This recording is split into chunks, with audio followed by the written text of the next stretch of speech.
he just sat down and dusted his underpants with itching powder. After Brookside, Cutting Edge, tomorrow at 9 on 4. Experience, Channel 4. From the writer of Jurassic Park, Channel 4 delivers... PR. And the doctors who run it. He loves his job. I can't give this up. He loves his wife. I need you, Mark. Who'll win? She's talented, ambitious... Don't ever do that to me again. And single. He's the charmer. I've got all the friends I need, thanks. And knows it. One who thinks he's the best. I'm his only chance. And one who's just starting out. Pretty nasty case. ER is the emergency room.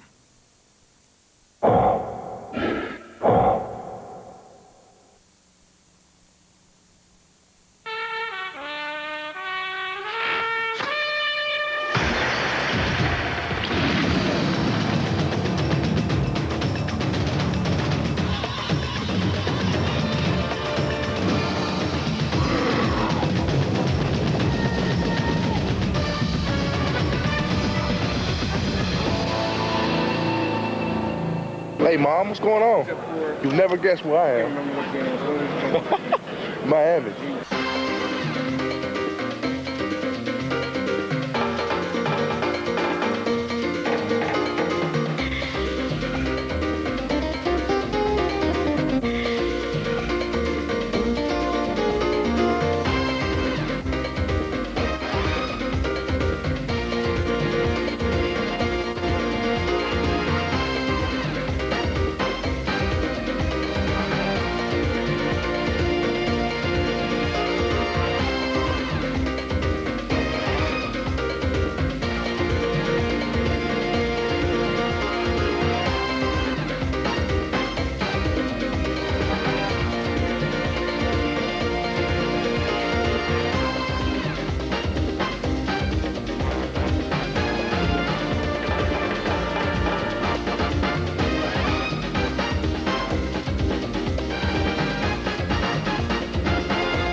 Yeah, I'll try to score a touchdown. All right. And if I do, I'll wave at you. All right. All right, Mom. Well, I love you. Bye-bye. Well, if he scores a touchdown, we will have a game on our hands. He's the Chargers' backup center, Curtis Whitley. Good evening. Welcome to Joe Robbie Stadium in Miami, which for the purposes of Super Bowl XXIX has been temporarily annexed by the state of California, because for the first time ever, the big game is an all-West Coast affair between the San Francisco 49ers and the San Diego Chargers. Mind you, being from California is about all they've got in common. The 49ers are the biggest favorites in Super Bowl history, and they're going for a record 5th win. The Chargers, by contrast, have never made it this far before, and they're looking for their first. Before we even kick off, though, a little bit of history has been made, because for the first time in 5 years, the Buffalo Bills aren't here. And while that's bad news for Bills fans, it's good for us, because it means we get the insights of the man who usually spends the last Sunday in January down there on the sideline, Buffalo's head coach Marv Levy. And representing the players' perspective in the NFC, we also have former 49er and owner of 3 championship rings, Randy Cross. Gentlemen, welcome. And Marv, let me start with you. For the first time in the 90s, you're up here instead of down there. It must be a strange feeling. It's a strange feeling. I love being down there with all the tensions that are involved with it. Hope to be back there next year, but right now it's going to be a pleasure, Gary, to be here with you and Randy and with our audience to talk about today's game. Slightly more relaxing experience. Randy, you've seen it from both sides. Describe this Super Bowl build-up, because it seems like the pre-game show starts a week early. It really does. It's a crazy experience to go through as a player, because it just builds and builds and builds. And the hardest part is peaking at the right time. Coming up here in about 20 minutes or so, we're going to have the pre-game introductions. Guys will be nervous, but look at their eyes. You look in a player's eyes before a game like that, you can really see if he's ready to play or not. You can almost decide and plan on who's going to win by how they look. Now, Marv, you've prepared for this game all year. You've planned for it. It's where you want to be. At this stage, is there anything you can really say to your team? Absolutely not, Gary. I think that you have to back off at this time. You become just a noise to the players. They want to play. They don't want to hear any more from you. I think as a coach, you turn your attention to the strategic aspects of the game, and motivated players, self-motivated players, will go out there and win it. All right, well, the 49ers, as we say, the biggest favorites in Super Bowl history. And after falling a game short 2 years in a row, this year, the 49ers were saying that nothing less than a Super Bowl would do, even before the season began. And here's a look at how San Francisco got to Miami. 49ers started the season the way they hope to end it, by making history. Against the Raiders in Week 1, Jerry Rice became the all-time #1, the man with the most touchdowns ever.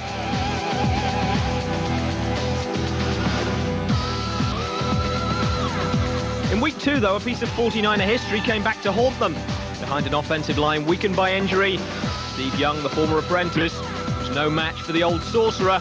Joe Montana reminded his former teammates just who led them to their 4 Super Bowl wins.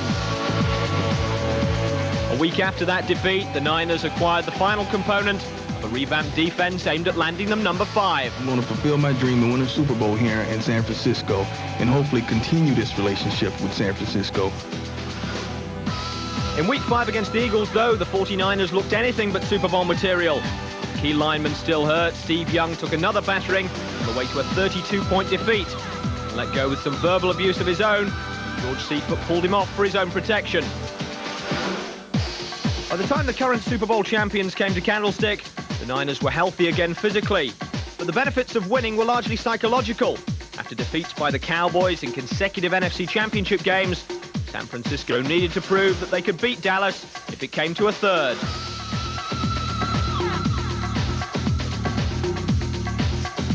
Both of us got to just stay on the track they're on, and maybe we will see each other later on as people have predicted. But right now, we got to enjoy this moment. There was an even more significant preview to come, not that anyone knew it at the time.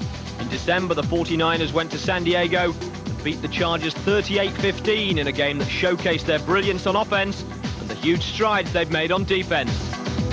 Here's Humphries again.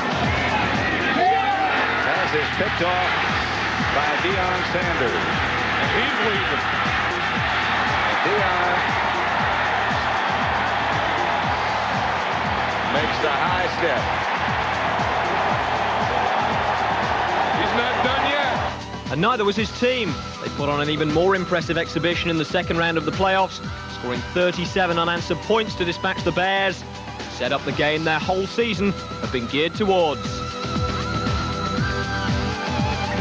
Against the Cowboys in the NFC Championship game, 49ers' new model defense forced one turnover after another. And Steve Young turned them into victory, moving one game closer to the edge of his predecessor's shadow.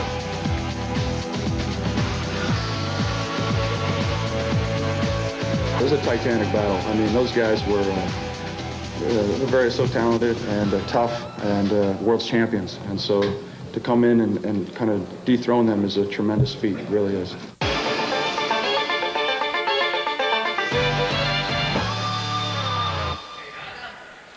Well, the 49ers have had the best season offensively of the 90s, 505 points. And Randy, you played on a great offense with Joe Montana. How good is this one? I think this is the best offense they've ever had in San Francisco. It's an offense that is still not a power offense, but it has such good finesse with the skill people they have that they can score points in big chunks and they can really score them at will. The offense is really much like their defense. You know, we talked about how they shored that defense up. It's still not a physical defense, and it's still a weak spot, I think, for the 49ers, especially against a powerful team like the Chargers. Well, we talked in the VT about the addition of Deion Sanders, who hasn't just improved the defense, he's brought a different attitude. When you played, the 49ers were sort of like IBM, now they're more like Run DMC, it seems. Exactly. Well, Bill Walsh's whole thing was, you know, act like you've done it before. You know, you don't have to show everybody you can slam a ball or do all these different things.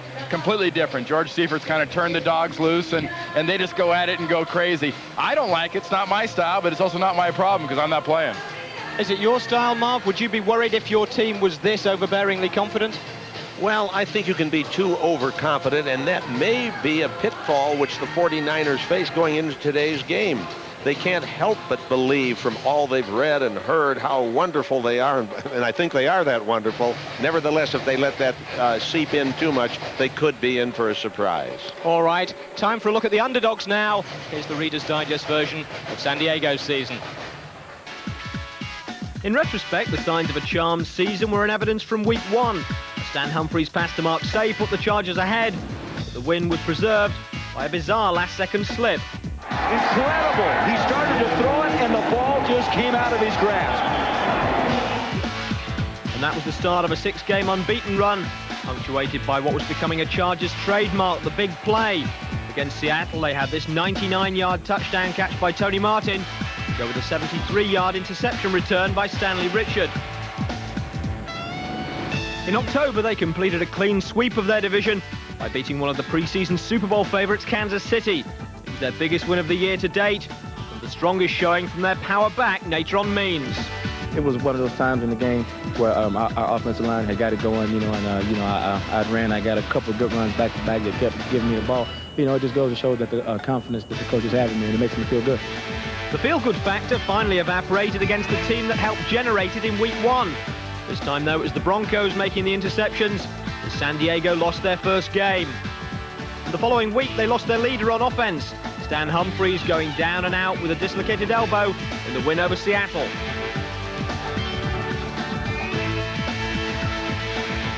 Two weeks later, though, he was back as the Chargers did the double over Joe Montana and the Chiefs. Down 13-0 at half-time, they scored 2 second-half touchdowns. In the strangest ending since the first game of the season, the Chiefs ran out of time before they could kick the winning field goal.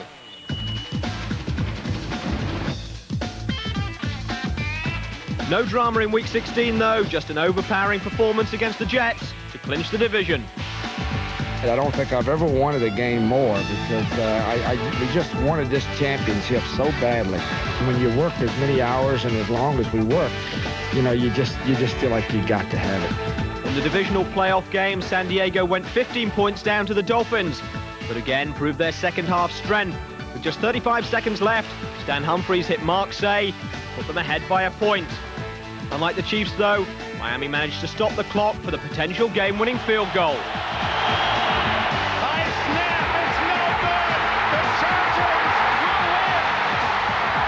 Still, despite that win, few people gave them a chance in the AFC Championship game on the road in Pittsburgh.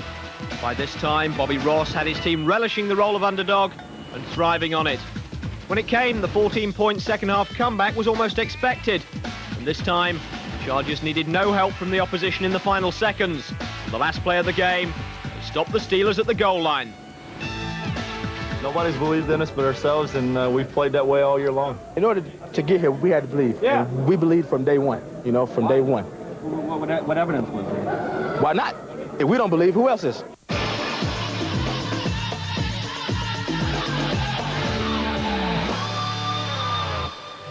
Well, not many people if you read the papers. Marv, when your Bills came here, you were clearly the best team in the AFC. This season, that's not been the case. The Chargers have been a bit of a fairy tale team. Can they win this? Well, yes, they can win it, but it's unlikely that they'll win it. No one thought that they would come, honestly. The Raiders, the Dolphins, the Steelers, the Chiefs, they all seem like teams that might come. But they've had a remarkable staying power this year, a never-say-die attitude, which will put them in good stead in this biggest of all football games. Now, how do you handle your first time in the Super Bowl? Cast your mind back to Super Bowl 25. You had a young team coming in. How do you steady their nerves? Well, I think immerse them in getting ready for the game. Don't make it so difficult that they have no fun during the week. There's a lot of excitement that attends this game. Let them participate in some of it, but just try to keep. You can't keep completely this way, as close to a normal preparation as you can have, and don't get them burdened down with the idea that, oh, we've got to have our meals like this, and we've got to take this bus, and it's important if we practice here. What counts is what happens after the ball's kicked off, so prepare them for what counts. Quickly before the break, Randy, how do you cope with it as a player?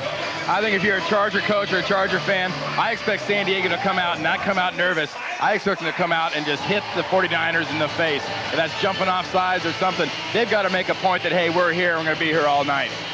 All right, not far from kickoff now. We're going to take a quick break, and we'll be back with more build-up live from Joe Robbie Stadium in Miami.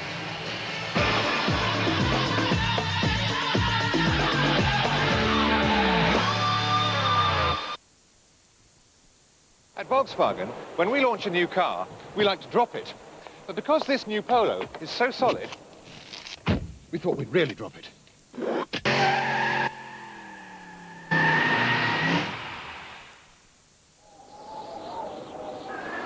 As you can see, it's spacious, aerodynamic. There's a 5-door model for those family outings. Power steering, but above all, this is the safest Polo we've ever built, with optional twin airbags. Fortunately, ABS brakes. The new Volkswagen Polo. Ken, you're all grown up and graduated. Yes, ma'am. Would you excuse us, please? Oh. Ken, I've got just one word for you. Uh-huh. Plastics. Exactly what do you mean, sir? Plastics, Ken. Great opportunity. Remember it. One word, Ken. Aggregates. Sir? Sand, gravel, old as the planet, Ken. I remember one thing, Ken. Bricks. Bricks. Asphalt. Do you ever think about lumber, Ken? One word, Ken. Coal. It's power, Ken. One word, Ken. Handsome. Mrs. Parkinson, are you trying to seduce me? I'm trying to teach you about the basics, Ken.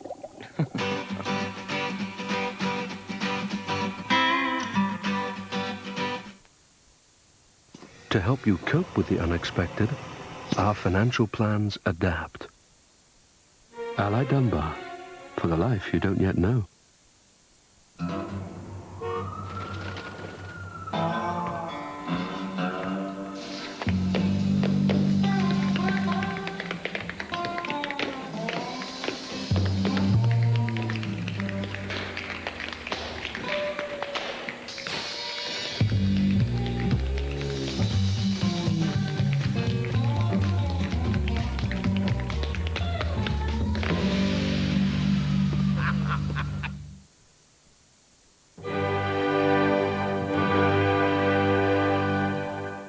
Scientists have spent many years watching the people of our planet,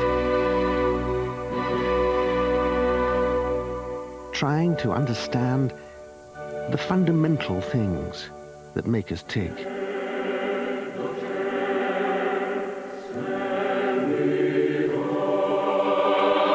was when the astronauts looked down on our planet that they saw the real answer. For there is one man-made achievement big enough to be visible from space. Something which illustrates what for hundreds of thousands of years has been the most basic instinct known to man. To protect.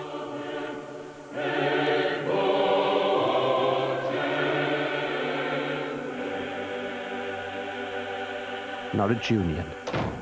No one protects more.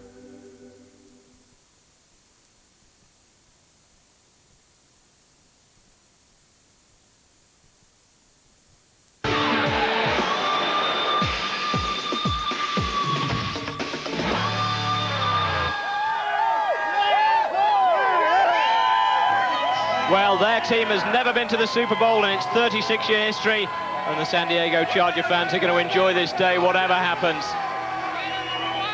And the last time Joe Robbie Stadium was sold out for a Super Bowl, of course, the fans were queuing up to see this man and his teammates. It was 1989, Super Bowl 23 against the Bengals.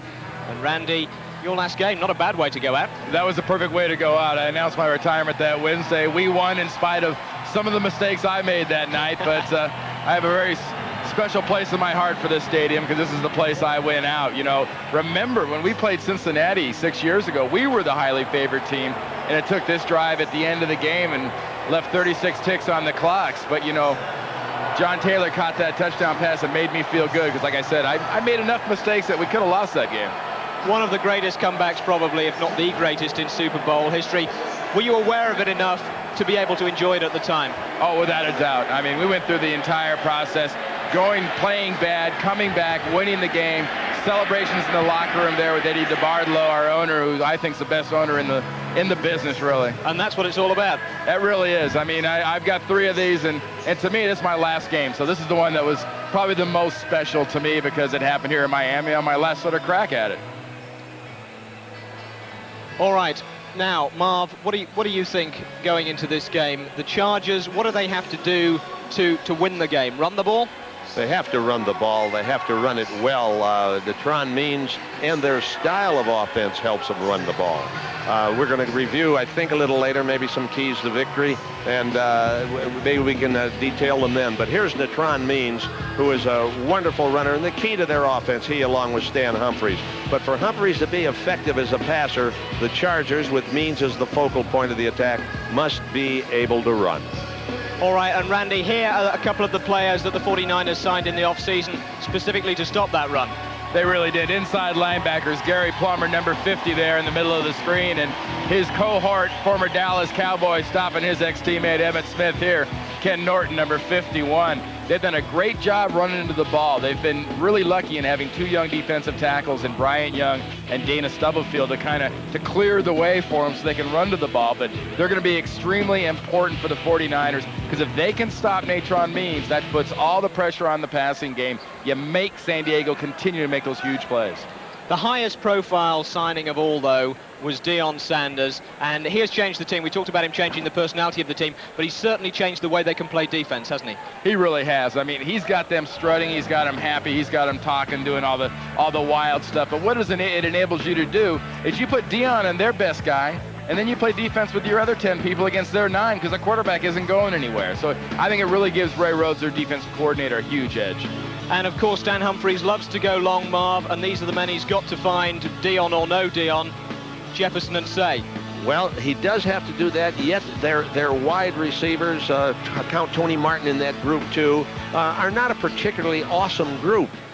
We talked a moment ago about the effect of their running game. What helps them hit those receivers is if the running game goes and the secondary bunches up to stop it, then Say and Tony Martin and company have a chance to hit them deep. Now, Randy talked about them putting Deion on the best receiver and letting everybody else move over to the other side of the field. What would you do as an opposing coach? Would you stay away from Deion, or would you challenge him? No, I don't think I do exactly either one, and I'm not waffling, by the way. I think you have to have your whole broad attack there, and that means going after Deion when it's called for. All right. The one man we haven't really talked about here is Steve Young. Well, we were going to talk about Steve Young, but I hear the San Diego Chargers are about to be introduced on the field. So let's join the commentary team now. Here are the introductions. Ladies and gentlemen, welcome to Super Bowl 29. Let's meet the American Football Conference champion San Diego Chargers.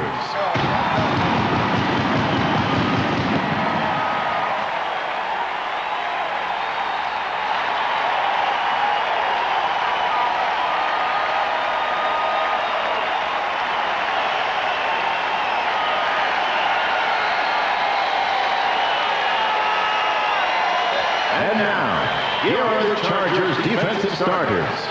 At left end, from Tennessee, number 94, Chris Mims.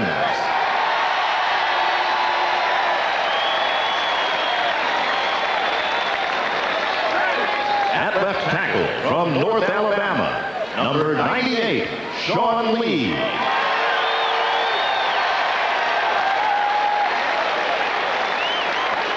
At right tackle, from North Carolina, number 93, Reuben Davis. At right end, from Oklahoma State, number 91, Leslie O'Neal.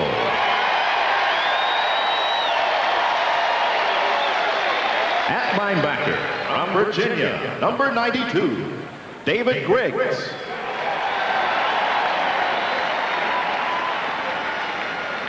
At linebacker, from Iowa State, number 57, Dennis Gibson.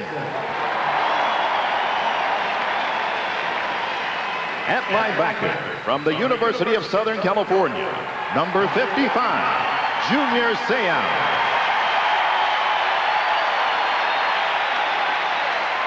At left cornerback, from Stanford, number 21, Darian Gordon.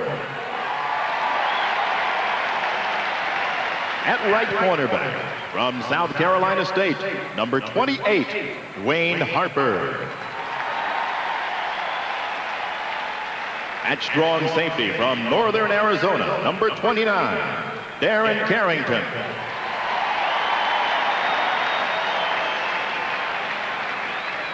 At free safety from Texas, number 24, Stanley Richard.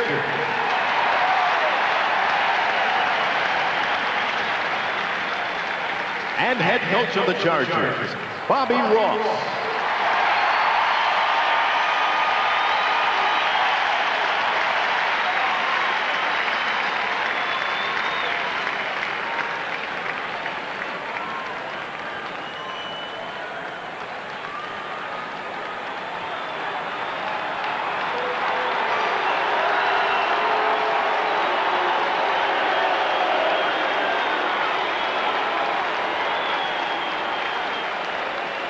And now, the National Football Conference champion, San Francisco 49ers.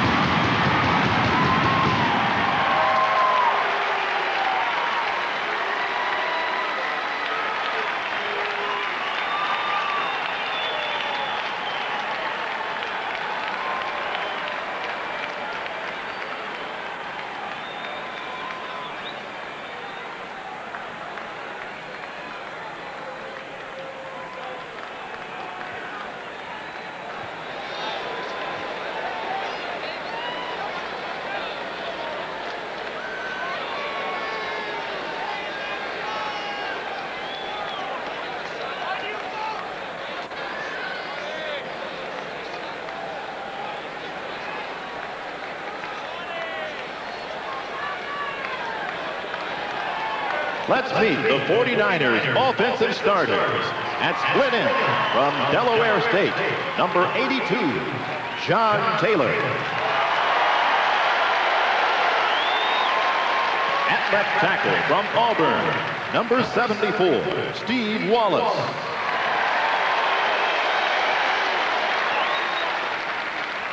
At left guard from Hawaii, number 61, Jesse Sapolo. At center from Brigham Young, number 66, Bart Oates. At right guard from the University of Southern California, number 63, Derek Deese. At right tackle from North Carolina, number 79, Harris Barton. At tight end from Santa Clara, number 84, Brent Jones.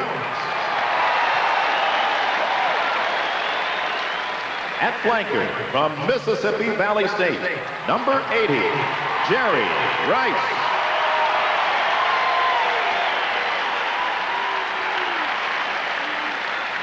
At running back from Notre Dame, number 32, Ricky Waters.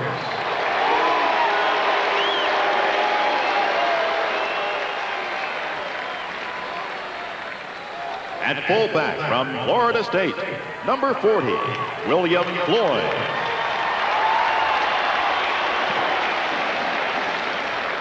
At quarterback from Brigham Young, number 8, Steve Young.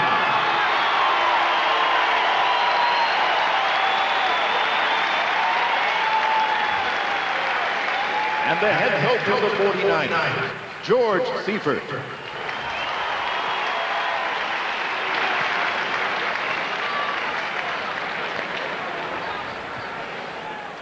So George Seifert's out, looking for his second Super Bowl. Both teams on the field now. The kickoff can't be far away. We'll be back after this short break.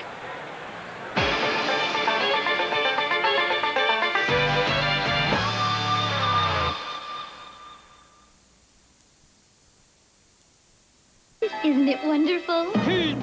Yes, Aladdin's back in a spectacular new feature-length adventure. But so is the evil Jafar. I'm arranging a little surprise for Aladdin. It's fast, furious, fun, and exclusive to video. I love it! Disney's The Return of Jafar.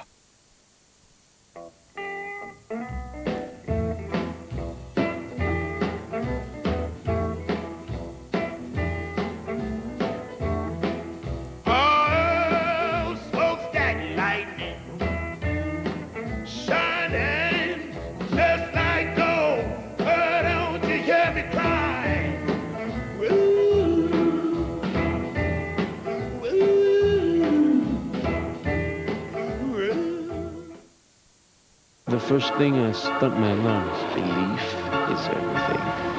I've never been afraid of heights, ever. I guess I have a pretty healthy fear of death.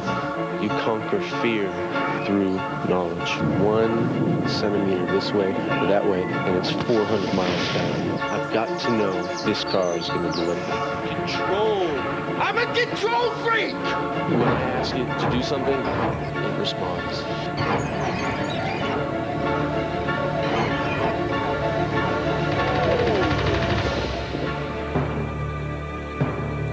They think my stunts are crazy.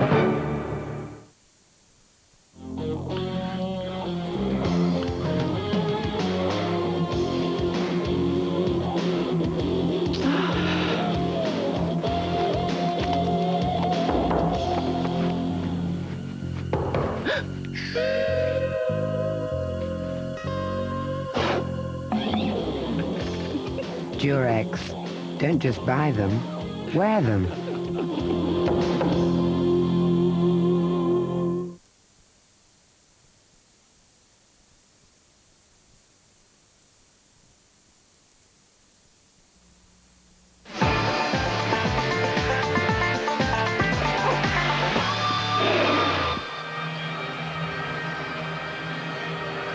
Welcome back to our live coverage of Super Bowl 29 from Joe Robbie Stadium in Miami.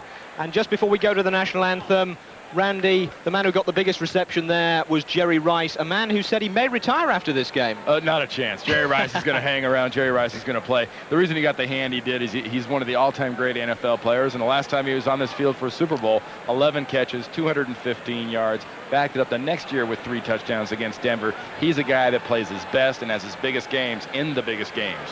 All right, is there any way to stop a Jerry Rice, Marv? I don't think so. You can stop him at great expense. It's such expense that you're going to let everybody else catch the ball all day.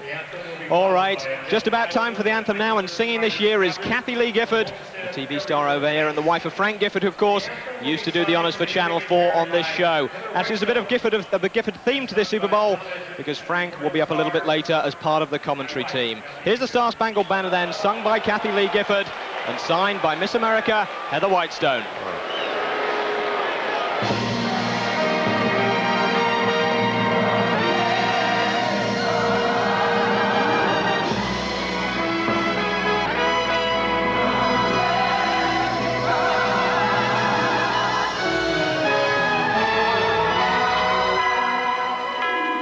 Oh, say, can you see by the dawn's early light what so proudly we hailed at the twilight's last gleaming, whose broad stripes and bright stars through the perilous fight o'er the ramparts we watched were so gallantly streaming, and the rocket's red glare, the bombs bursting in air, gave through the night that our flag was still there.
Well, Kathy setting the early standard for Frank to match there with a fine performance. And I'm sure the NFL are grateful, because with the national anthem being sung before every professional sporting contest in the country here, you can get some slightly strange interpretations.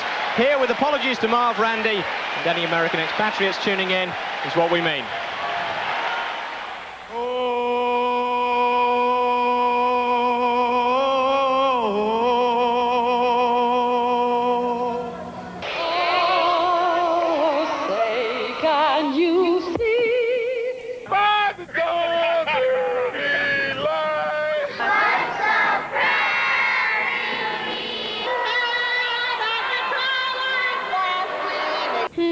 Bright there, bright stars, through the perilous fight, o'er the ramparts we watched were so gallantly streaming, And the Rockets, red flag.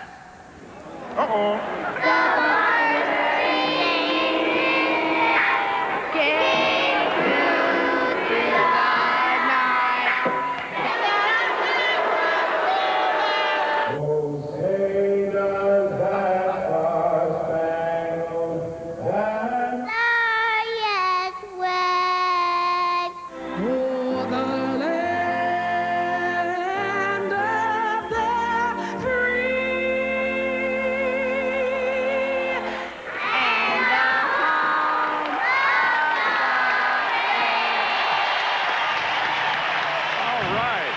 No disrespect intended. Although, Randy, I'm sure by this stage, the national anthem is something you probably don't even hear, is it?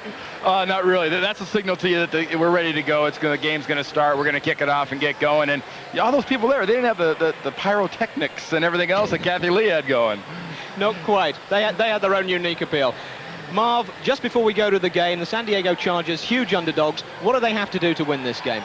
First of all, they must win the turnover battle, just as San Francisco did against Dallas in the NFC Championship game. They can't come out even. They've been very stingy about turning the ball over, and they can't do it in this game, or it will be curtains for them. You must stop Steve Young from scrambling.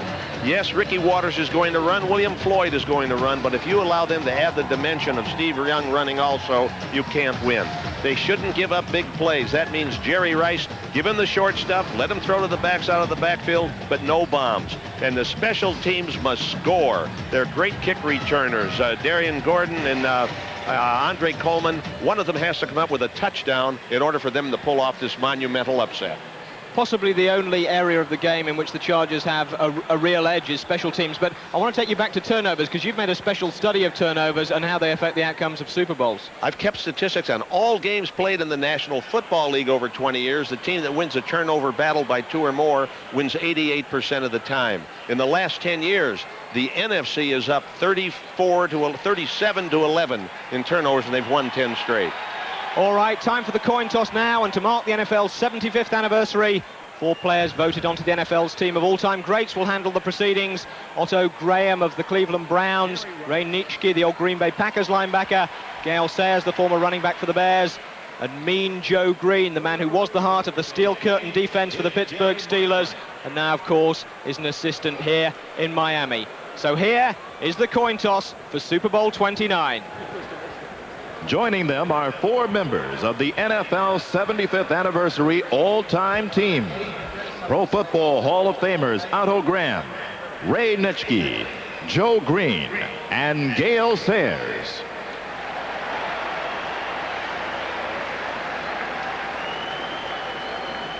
Good luck. San Diego is the visiting team, and we'll call the toss. Captain Brock, this is the coin to be used. This is the head. This is the tail. Please call it in the air when it's flipped. Otto, will you do the honors, please? Tail. Tails is the call. It's heads. 49ers win the toss. You want the ball, your choice of goals. Swing around, gentlemen. You've won the toss. You'll go receive. Good luck, gentlemen. Good luck. Thank you. All right, well, the 49ers receiving the ball, which leads us neatly on, Randy, to your keys for them to win the game. Well, first of all, let's start with the defense. Defensively, they got to hold San Diego under 100 yards rushing. That means stopping Natron means. Last time they met, they held them to 56 yards after getting off to a 21-0 lead. Number two, this 49er defense must score. It's not a physical defense. It needs to get in this offense's face, get an interception, cause a fumble, get a score. Offensively, the 49ers are going to have long offensive drives, very brutal, very methodical. Marv talked about big plays. I think the 49er offense is at their best. It's when they're getting it in 6-7 yard chunks of the passing game. And finally, offensively, they got to get a big game from John Taylor, the man who caught the winning touchdown pass in Super Bowl 23 here in Miami. If he has a big game, what that means is that opens up the double coverage on the other side off of Jerry Rice. And if you don't cover Jerry Rice with two guys, you're asking for serious trouble. All right, some interesting points there, but another one I wanted to raise with you is the 49ers always script their opening drive, don't they? They really do. They have a first 20 plays they come out with. It's usually, predominantly, it's about 12 to 8. 12 passes to 8 runs. And it's really built up in the way that they want to attack a defense, not so much for that drive. They want to see what the defense does against certain formations later on down the game. Guys like Marv do a great job in playing chess with each other across a football field when they're calling plays. All right, well, we'll have insights from both of you as the game progresses, but it's about to start. Here it is, Super Bowl 29, the San Francisco 49ers against the San Diego Chargers. Let's join the commentary team now of Al Michaels, Frank Gifford, and Dan Deardorff.